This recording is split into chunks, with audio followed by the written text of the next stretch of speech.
encore meilleur. Même les plus grands... Nous devons faire des choses difficiles tous les jours pour gagner notre propre respect. Nous ne sommes jamais inspirés par la personne qui est assise sur un canapé toute la journée et qui passe son temps à ne rien faire, qui vit une vie confortable, qui se contente simplement d'exister. Ok, c'est respectable, tu vis simplement en vie. Mais en quoi as-tu contribué? En quoi as-tu multiplié tes compétences pour servir quelque chose de plus grand, quelqu'un de plus grand ou quelque chose de plus grand? Découvrez vos propres talents et ce pourquoi vous êtes doués pour poursuivre vos rêves.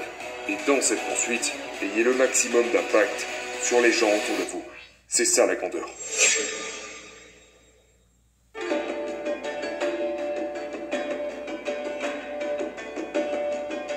Quelle est la compétence que tu considères comme étant la plus capitale à ton succès? La visualisation. La visualisation. Dis-nous en plus. J'ai été capable de voir des choses pour moi-même que je n'étais même pas en mesure d'expliquer. J'arrivais à voir comment est-ce que j'allais atteindre certains objectifs. J'arrivais à me voir entrer en contact avec les gens avant que ça ne se passe. De créer une entreprise en ligne quand je n'avais encore aucune compétence. J'arrivais à voir et comprendre, ok, c'est là que je dois aller. Et c'est comme ça que je vais m'y prendre. Et je suis vraiment bon pour visualiser le cheminement des autres. C'est quelque chose que j'ai développé au cours des 10 dernières années. C'est comme si tu me disais, genre, mon objectif est X, et que d'une certaine manière, tu es sûr de l'atteindre. Tu es sûr de l'atteindre parce que tu sais exactement ce que tu dois faire pour y arriver. Mais pour la plupart des gens, ils ne savent pas vraiment comment atteindre leur but. Et donc je suis capable de... Et je ne sais pas vraiment ce que c'est, mais il y a quelque chose que j'ai développé qui me permet de repérer exactement par quelles étapes je dois passer pour y arriver. Lorsque j'étais tout petit, j'observais les gens. J'observais les gens constamment, parce que je n'avais pas d'amis. Alors je m'asseyais et je regardais, j'observais. Et puis quand je trouvais le courage de parler aux gens, je posais des questions. Et j'étais en quelque sorte très réceptif à leur énergie, à ce qu'ils disaient, ce qu'ils ne disaient pas, leurs défauts, leurs qualités.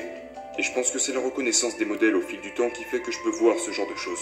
Déjà grâce au fait d'observer les gens, de poser des questions, mais aussi du fait d'avoir appliqué ces choses dans ma pratique de visualisation liée au sport. Le sport a été pour moi mon plus grand enseignant en grandissant.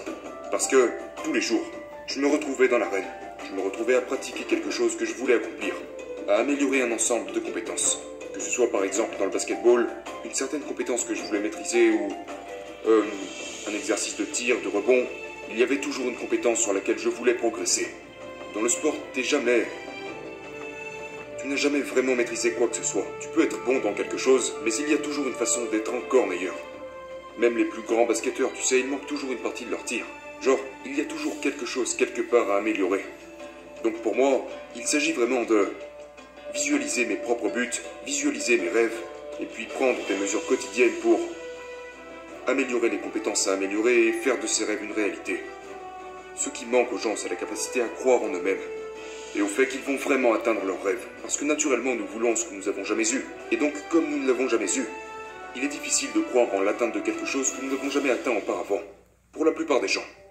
Nous devons pratiquer ça, je pense. La visualisation, percevoir le résultat final.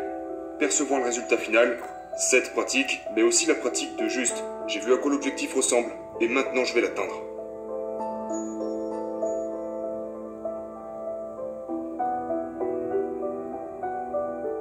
Je pense que j'étais... C'est drôle parce que j'ai eu cette conversation avec un ami hier que... Pendant la plupart de mon enfance, j'avais des ennuis et je me répétais à moi-même que j'aimerais être mort. Je me disais ça.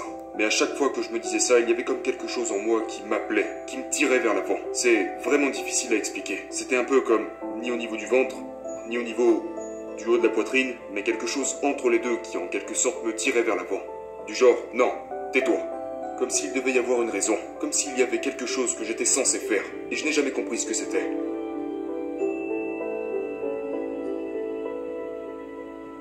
J'ai commencé à ressentir ça quand j'avais 5 ans. Et je me souviens, je ressentais ça de manière constante tout au long de la journée. Et je le ressens encore aujourd'hui. Et je ne sais pas quelle en est la raison, mais j'ai l'impression qu'il y a quelque chose qui me tire dans chaque expérience, dans chaque rupture, dans chaque erreur que j'ai commise. Pas de... Qui l'a dit, mais quelqu'un a dit ça sur un podcast quelque part. Et je pense que c'est une sorte de proverbe chinois ou quelque chose comme ça qui dit Mieux vaut être un guerrier dans un jardin qu'un jardinier sur un champ de bataille. Et chaque jour, je veux m'entraîner pour être préparé au champ de bataille. Et peu importe quelle est cette guerre, qu'elle soit extérieure ou intérieure. Mais je crois vraiment que pour moi, je suis quelqu'un de très physique. Il faut que je bouge. Et ça m'apporte tellement de confiance, ça m'apporte de la joie, ça m'apporte du bonheur de pouvoir m'entraîner. Que ce soit en boxe, en musculation ou tout autre type d'activité, tant qu'elle me permet de devenir plus fort et d'améliorer ma capacité à me défendre, dans le cas où j'en aurais besoin. Et j'espère ne jamais avoir à utiliser cette force pour me défendre. J'espère ne jamais en avoir besoin. Mais le simple fait de savoir que si quelqu'un tentait de me faire quelque chose, je serais en mesure de me défendre. C'est cela qui me donne cette paix intérieure et qui élimine l'anxiété. C'est cela qui me permet de me balader dans une pièce, de scanner la pièce et me dire « Je n'ai rien à craindre. Je n'ai donc pas besoin d'avoir peur pour moi-même. » Et la discipline. Tu parles souvent de ça. La discipline de faire quelque chose de douloureux tous les jours est l'une des disciplines les plus importantes que tout être humain puisse avoir. Je crois que nous devons aller chercher la douleur tous les jours. Parce que sinon c'est la douleur qui va venir nous chercher.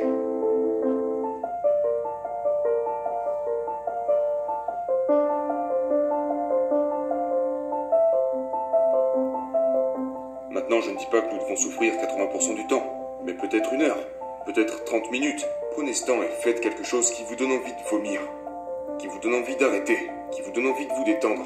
Parce qu'ensuite, quand les choses deviendront difficiles, vous serez alors détendu. Mais, je veux dire, l'entraînement physique ne suffit pas. J'exerce sur moi depuis des années un travail intérieur. C'est l'entraînement intérieur. Et dans la vie, tout tourne autour de cet aspect intérieur. Les différentes pratiques de méditation, la visualisation, les thérapies, les séminaires.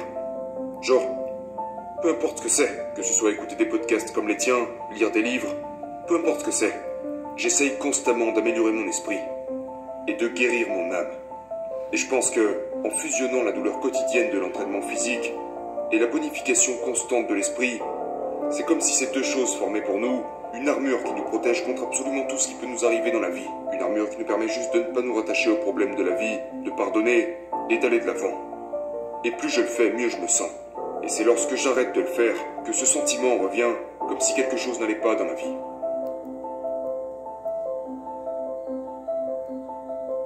Une partie de ma vie était complètement axée sur le physique. Alors j'ai eu des résultats physiques, mais je continuais de souffrir, émotionnellement. Puis ensuite j'ai commencé à guérir le côté émotionnel et je me suis rapidement senti en paix. Ensuite j'ai réalisé, ok, je n'ai pas l'impression d'être si intelligent. Très bien, alors laissez-moi apprendre. Laissez-moi améliorer mon état d'esprit, acquérir de nouvelles compétences. Ensuite je me sentais plus confiant. J'avais augmenté mes facultés mentales. Et je me sens juste tellement mieux chaque jour en sachant que j'ai fait ce travail. Mais il ne suffit pas d'avoir fait le travail dans le passé. C'est un processus continu dans le présent qui me permet de me sentir en paix tous les jours.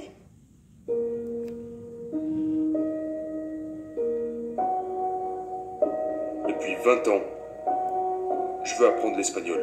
C'est vraiment quelque chose qui me tient à cœur. Et tous les ans, à chaque fin d'année, quand je fais le bilan, j'analyse quelles sont les choses dont je suis fier et quelles sont les choses que je n'ai pas fait que j'aurais voulu faire. Et depuis 20 ans, une chose revient toujours dans cette liste, et c'est apprendre l'espagnol.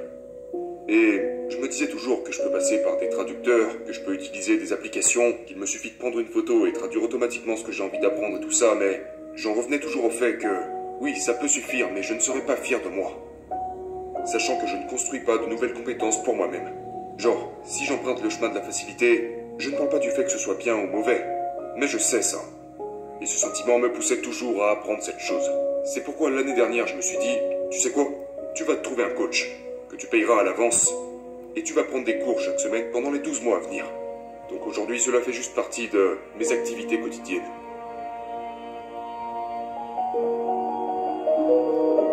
Nous devons faire des choses difficiles tous les jours pour gagner notre propre respect. Nous ne sommes jamais inspirés par la personne qui est assise sur un canapé toute la journée et qui passe son temps à ne rien faire, qui vit une vie confortable, qui se contente simplement d'exister. Ok, c'est respectable, tu es simplement en vie. Mais en quoi as-tu contribué? En quoi as-tu multiplié tes compétences pour servir quelque chose de plus grand, quelqu'un de plus grand ou quelque chose de plus grand? Et donc pour moi, je veux pouvoir être fier de moi. Je veux pouvoir être fier des choses que je dis et de la façon dont je m'y tiens. Je veux être intègre avec moi-même. Je veux être fier du travail que j'ai accompli, de la créativité que j'ai exprimée. de la façon dont je traite et m'occupe de mon corps, de la manière dont je traite et me comporte avec les autres. Je veux être fier de toutes ces choses à la fin de la journée. Parce que, je ne sais pas, c'est juste quelque chose qui a du sens pour moi.